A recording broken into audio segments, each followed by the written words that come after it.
जय श्री कृष्णा मित्रों आज जो हमारा शीर्षक है वो है कुंडली के प्रत्येक भाव में सूर्य का प्रभाव। सूर्य मित्रों ग्रहों के राजा है। हम सूर्य देव को नमन करते हुए हमारा ये कार्यक्रम प्रारंभ करते हैं। मित्रों मैं अब जैसे आज सूर्य का बता रहा हूँ, बुध का मैंने आपको बता दिया है। ऐसे करके मैं 9 ही ग्रह जिसमें राहु केतु भी आ गया, उनका एक सामान्य प्रभाव आपको मैं बताऊंगा। आप ये मत समझिए कि मैं मेष लग्न की कुंडली लेके बैठा हूँ और मेष लग्न में सूर्य का क्या प्रभाव है। लग्नों में हो सका तो मैं प्रभाव बाद में बताऊंगा। इसके बीच में अगर मुझे कोई श्रेष्ठ जन्म कुंडली मिल गई, या श्रेष्ठ नहीं तो कोई भी जन्म कुंडली मिली, वैसे सारी कुंडलियाँ श्रेष्ठ ही होती है क्योंकि प्रत्येक व्यक्ति के हर कुंडली अपने लिए श्रेष्ठ होती है। अगर मुझे कोई जन्म कुंडली मिल गई तो मैं उसका विश्लेषण आपको अवश्य बताऊंगा, और तब तक मैं प्रत्येक भाव में आपको सूर्य का प्रभाव बताता हूँ। जैसे जैसे मुझे जो लगेगा, जो मैं सोच रहा हूँ कि थोड़ा मैं सामान्य जानकारी से शुरुआत करूँ, फिर जैसे जैसे आप सीखते जाओगे मैं थोड़ा डीप जाता जाऊँगा, थोड़ा सा गहराई में जाके, और थोड़ा प्रत्येक बिंदु को थोड़ा गहराई से समझाता जाऊँगा। आज हम शुरुआत करते हैं बिना समय व्यर्थ करे सूर्य का प्रत्येक भाव में। ये जो मैंने ये बनाई है काल पुरुष की कुंडली बनाई है, आप इस शब्दों को, इस अंकों को भूल जाइए, सीधे आप आइए प्रत्येक भाव में सूर्य के प्रभाव को लेकर।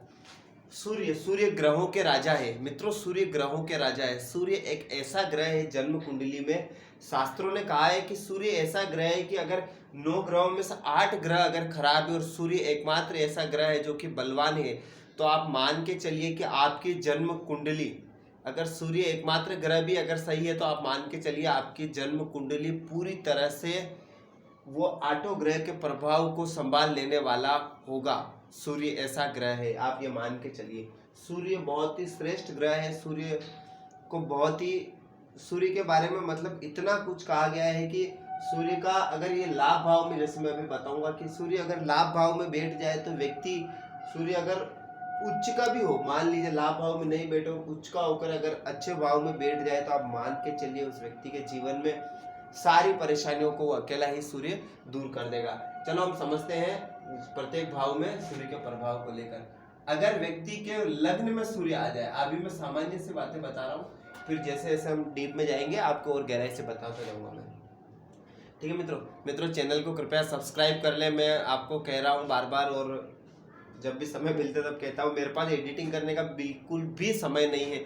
मैं आपको यहाँ पे वीडियो में ऐसे लगा के भेजूँ, सब्सक्राइब करें, नीचे लाइन चला दूँ, कुछ भी नहीं। जो है जो ऑन द स्पॉट है, एकदम क्लियर है। कोई भी मेरे पास समय नहीं एडिटिंग का, बिल्कुल भी। जितना भी समय है मैं ज्योतिष के लिए समय देना चाहता हूँ। ठीक है मित्रों, प्रारंभ करते हैं। अगर सूर्य लग्न में बैठ जाए तो व्यक्ति को परम तेजस्वी, ओजस्वी, व्यक्ति के चेहरे पे ऐसा तेज कि व्यक्ति को दूर से ही देखते पहचान जाए कि यार इसका सूर्य बलवान है। व्यक्ति का तेज इतना बलवान कि मतलब चेहरे से आप देख सकते हो कि हाँ यार इसका सूर्य बली होगा। सूर्य अगर लग्न में बैठा हो तो व्यक्ति को कहीं ना कहीं कृष्काय भी बनाया था। कृष्काय मतलब दुबला पतला, क्योंकि सूर्य व्यक्ति के शरीर को जला देता है यानी सूर्य क्या है, बहुत ज्यादा अग्नि है। अग्नि ज्यादा शरीर में आ जाती है तो कहीं ना कहीं व्यक्ति को थोड़ा कृष्काय भी बना देता है। थोड़ा व्यक्ति के सिर के, अगर सूर्य पर अगर पापग्रह की दृष्टि कहीं से पड़ जाए तो सिर के बाल भी, व्यक्ति के सिर के बाल वैसे सामान्य दृष्टि में भी हो तो भी सिर के बाल गिरा देता है अगर सूर्य लग्न में हो तो। अगर सूर्य लग्न में हो और कहीं से मान लीजिए कि पापग्रह की दृष्टि पड़ जाए तो कहीं ना कहीं, सूर्य अगर लग्न में हो और पापग्रह की दृष्टि नहीं पड़े हो तो व्यक्ति को बहुत ज्यादा आत्मविश्वासी बनाता है, क्योंकि सूर्य आत्मविश्वास का कारक भी है।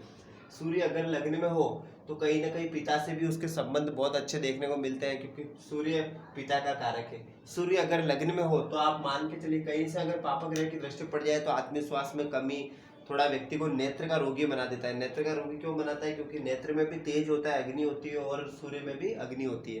ठीक है मित्रों, ये विशेष तौर से द्वितीय भाव में अब ज्यादा देखने को मिलता है। तो ये चीज सूर्य यहाँ पर लग्न में हो तो ये सब देखने को मिलता है। सूर्य की 7वीं पूर्ण दृष्टि सप्तम भाव पर, तो कहीं ना कहीं उसकी पत्नी भी परम तेजस्वी, ओजस्वी और बहुत ही अच्छी ओजस्वी होती है। एक तेज होता है पत्नी के अंदर कि हाँ भाई पत्नी, मतलब कि कोई भी उस पत्नी को देख करके ऐसा कह सकता है कि इसका सूर्य अवश्य बलवान होगा, जो थोड़ा बहुत भी जानकार हो। ठीक है मित्रों, थोड़ी सूर्य अगर लग्न में बैठ जाए तो ये सब हम देखने को मिलता है। सूर्य अगर द्वितीय भाव में विराजमान हो जाए व्यक्ति के, सूर्य, तो द्वितीय भाव किसका है? द्वितीय भाव है वाणी का, द्वितीय भाव है कुटुंब का, द्वितीय भाव है हमारे वाणी का, कुटुंब का और धन का भी है द्वितीय भाव। अगर सूर्य द्वितीय भाव में बैठ जाए तो मैंने एक बहुत अधिकतर लोगों में ये चीज देखी, अगर सूर्य द्वितीय भाव में बैठ जाए उसकी वाणी ऐसी होती है कि तीर की तरह चुभ जाती है। एक बार अगर किसी को बोल दिया कुछ भी, बहुत हमेशा बहुत अच्छा बोलेगा, सबसे बढ़िया बोलेगा, लेकिन जब बोलने लगेगा तो ऐसा बोलेगा कि अगले को तीर की तरह चुभ जाएगी। अरे यार, इसकी वाणी कोई सुनना ही पसंद नहीं करेगा। तो ये इसकी एक सबसे बड़ी कमी होती है सूर्य अगर द्वितीय भाव में।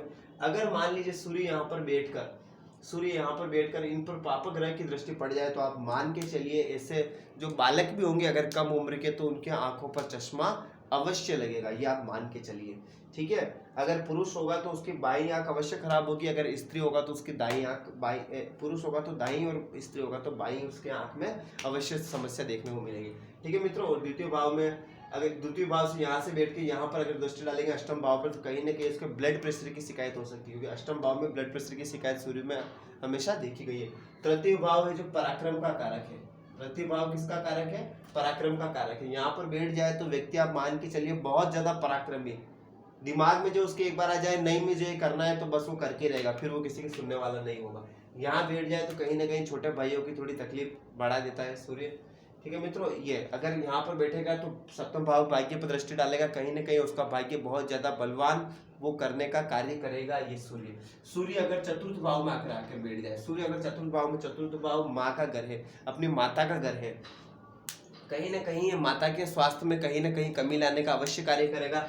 सूर्य अगर चतुर्थ भाव में बैठ जाए तो थोड़ा घर में थोड़ी सी परेशानी, थोड़ा सा ये कलह लाने का कार्य करेगा, क्योंकि सूर्य जला देता है, जिस भाव में बैठता है उस भाव को जला देता है। तो कहीं ना कहीं यहाँ पे अगर इस पर, लेकिन सूर्य यहाँ बैठ जाए तो एक बहुत अच्छी चीज़ बताता हूँ मैं आपको, जो भी व्यक्ति, जो भी बच्चे जो कि अपनी सरकारी नौकरी की तैयारी कर रहे हैं, और जो भी बच्चे चाहते हैं कि मेरे कुंडली में सरकारी नौकरी की योग है कि नहीं है, आप देखिए अगर आपका सूर्य यहाँ पर बैठा है तो यहाँ पर बैठकर ये पूर्ण रूप से अपनी सातवीं दृष्टि दसम भाव पर डाल रहे हैं, तो ऐसे सूर्य से ही व्यक्तियों की सरकारी नौकरी के कहीं ना कहीं योग बनते हैं। केवल ऐसे नहीं कि सूर्य यहाँ बैठ गया यहाँ बैठ गया, और भी बहुत सी परिस्थितियां होती है, लेकिन हाँ सूर्य यहाँ बैठता है तो बहुत हद तक संभावनाएं बढ़ जाती है।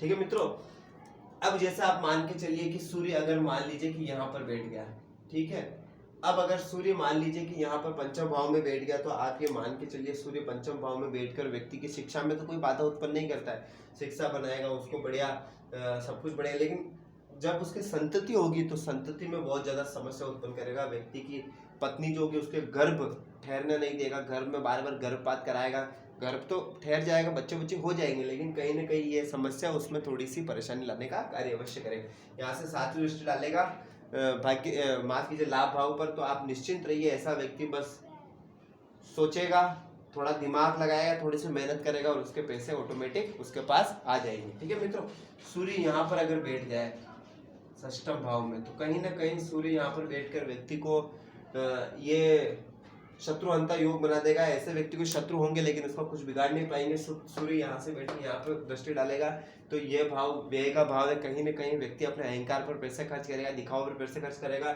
अगर मान लीजिए यहाँ पर कहीं पापा ग्रह की दृष्टि पड़ जाए तो कहीं ना कहीं कोर्ट कचहरी पर भी व्यक्ति के पैसे खर्च अवश्य होंगे, ये कोर्ट कचहरी का भाव भी है। सप्तम भाव पर आ जाइए, सूर्य अगर सप्तम भाव में विराजमान हो, सूर्य अगर सप्तम भाव में विराजमान हो तो ये पत्नी का भाव है। यहाँ पर अगर बैठकर कोई पापा ग्रह की दृष्टि और पड़ जाए तो ये दाम्पत्य जीवन में विच्छेद लाने का भी कार्य अवश्य करेगा। ठीक है मित्रों, यहाँ पर बैठेगा तो सूर्य कहीं ना कहीं पत्नी को थोड़ा सा ओजस्वी तेजस्वी व्यक्ति के लग्न, यानी सूर्य साथ ही साथ उसके लग्न पर पड़ेगी तो इसके जो पति होगा पत्नी का, उसके भी लग्न, उसके भी व्यक्तित्व में कहीं ना कहीं तेज लाने का कार्य करेगा, थोड़ा सा अहंकार लाने का भी कार्य करेगा पत्नी के अंदर। तो ये सब है, अगर पाप ग्रह की दृष्टि पड़ेगी तो दाम्पत्य जीवन में कहीं ना कहीं विच्छेद लाने का कार्य अवश्य करेगा। ठीक है मित्रों,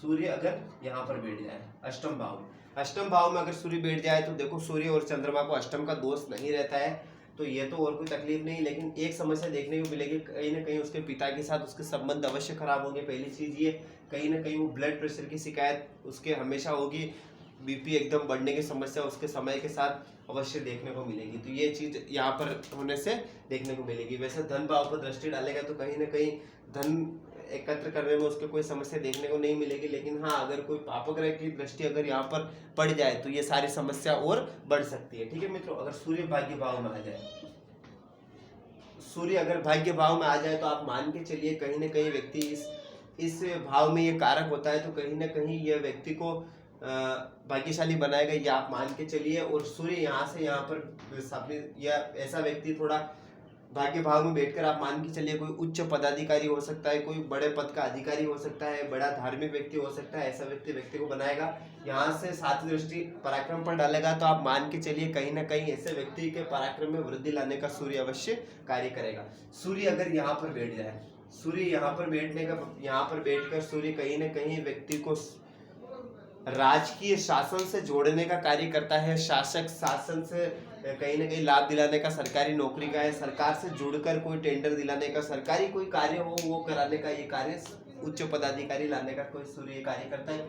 यहाँ से सातवीं दृष्टि यहाँ पर एक सूर्य रहता है तो व्यक्ति के पिता के कार्य को भी ये बढ़ाने का कार्य करता है, और व्यक्ति के साथ पिता के संबंध भी बहुत अच्छे होते हैं। लेकिन यहाँ पर सातवीं दृष्टि माँ के घर पर डालने से कहीं ना कहीं माता के स्वास्थ्य में कमी लाने का ये कार्य अवश्य करता है। ठीक है मित्रों, यहाँ पर अगर सूर्य बैठ जाए, मान लीजिए, तो यहाँ पर सूर्य बैठ जाए तो लाभ भाव में व्यक्ति के जीवन में लाभ के अनेक से अनेक रास्ते खोलने का ये कार्य करता है मित्रों, और जीवन में उसके धन की कमी नहीं होने देता है, बशर्ते उसे थोड़ी शर्त यही है कि उसे थोड़ा सा पुरुषार्थ करना पड़ता है, थोड़े से पुरुषार्थ से उसके लाभ के रास्ते आगे से आगे खुलते जाते हैं। यहाँ से दृष्टि यहाँ डालेगा तो वही मैंने बता दिया है कि शिक्षा में इसमें तो कोई व्यवधान उत्पन्न नहीं करेगा, लेकिन यह है कि थोड़ा सा ये कि गर्भपात की स्थिति उत्पन्न कर सकता है। यही आप देख लीजिए, अगर कहीं पाप ग्रह की दृष्टि पड़ जाए तो जो मैं अच्छी बातें बता रहा हूँ उसमें थोड़ी कमी देखने को मिलेगी। सूर्य अगर यहाँ बैठ जाए द्वादश भाव में, सूर्य अगर द्वादश भाव में बैठ जाए तो आप मान के चलिए कि इस भाव में सूर्य बैठ करके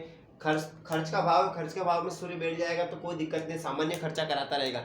लेकिन अगर कहीं से पाप ग्रह की दृष्टि इसके ऊपर पड़ जाएगी तो आप मान के चलिए कोर्ट कचहरी में व्यर्थ के खर्च ये कराता रहेगा। ठीक है मित्रों, मैंने ये सामान्य जानकारी आपको सूर्य के प्रत्येक भाव में बता दी। आपको कोई प्रश्न पूछना था कमेंट बॉक्स में डालिए, आपका प्रश्न अवश्य लिया जाएगा। आप हमसे जन्म कुंडली अध्ययन कराना चाहते हो तो हमारा संपर्क सूत्र आप जन्म कुंडली अध्ययन करा सकते हो। मौका मिला तो आप कोई भी अगर कभी मौका मिला तो कोई जन्म कुंडली लगे इसलिए विश्लेषण कराऊंगा। आप देखते रहिए मेरे वीडियो, और देखने के लिए धन्यवाद। चैनल को सब्सक्राइब करिए। जय श्री कृष्णा।